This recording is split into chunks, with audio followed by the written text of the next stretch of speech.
ভাই সাহেব, খোঁজ খবর কি রাখেন? অবশেষে বন্ধ হচ্ছে না আনঅফিসিয়াল ফোন।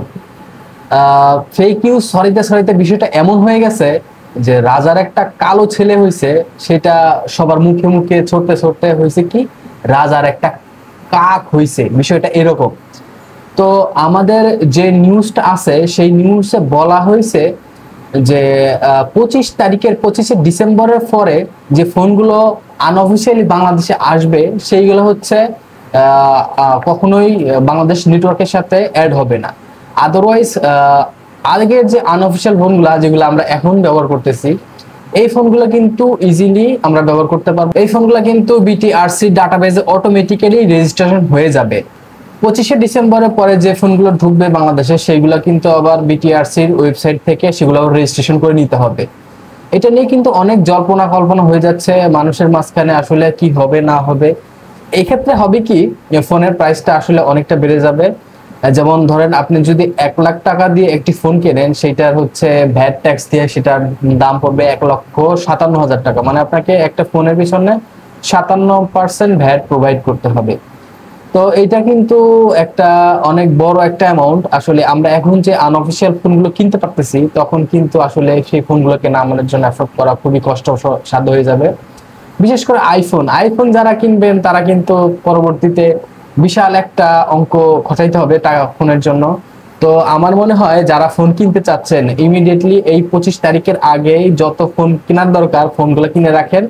কারণ এই ফোনগুলো কিন্তু বিটিআরসি ডাটাবেসে অটোমেটিক্যালি রেজিস্ট্রেশন হয়ে যাবে, তো সেইটা নিয়ে কিন্তু প্যারা হাইতে হবে না। কিন্তু আপনি যদি 25 তারিখের পরে ফোনগুলো কিনেন, তাহলে কিন্তু সেটাকে আপনাকে ট্যাক্স দিয়ে তারপরে সেই ফোনগুলো কিন্তু আপনাকে চালাইতে হবে। এই বিষয়টা নিয়ে কিন্তু অলরেডি যমুনা ফিউচার পার্কে অনেক আন্দোলন শুরু হয়েছে। আসলে আন্দোলন শুরু করে আসলে মনে হয় না খুব একটা লাভ করতে পারবে।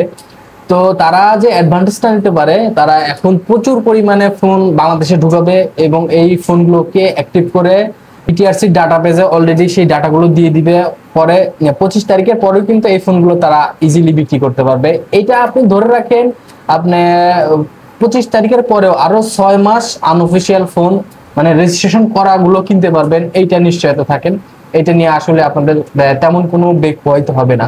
তো এখন যাদের কাছে রানিং ফোন আছে আনঅফিসিয়াল, এইটা নিয়ে আমার মনে হয় কোনো টেনশন না করলেও চলবে। তো এই ফোনগুলো কিন্তু সচল থাকবে।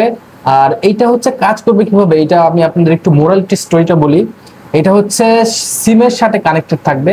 তো আপনি যখন একটা নতুন ফোন কিনবেন, নতুন ফোন কেনার পরে যখন এই সিমটা রেজিস্ট্রেশন করা সিমটা আপনি আপনার ফোনে ইনসার্ট করবেন, তখন কিন্তু এই সিম থেকে যে ডাটাটা যাবে সেই সিম কিন্তু আপনার মোবাইলের ইএমআই নাম্বারটা নেবেন। সেই নাম্বারটা নিয়ে আপনার বিটিআরসির ওয়েবসাইটে দেখবে যে এইটা আসলে আপনার ফোনের সাথে ম্যাচ করতেছে কিনা। যদি ম্যাচ করে তাহলে কিন্তু আপনার ফোনে নেটওয়ার্ক দিবে, আর যদি ম্যাচ না করে তাহলে আপনার ফোনে আপনি নেটওয়ার্ক কানেক্টিভিটি পাবেন না। সেক্ষেত্রে আপনি এই ফোনটা ব্যবহার করতে পারতেছেন না। আদারওয়াইজ কিন্তু এই ফোনগুলো চলবে না, এগুলো ফোনগুলো কিন্তু চলবে।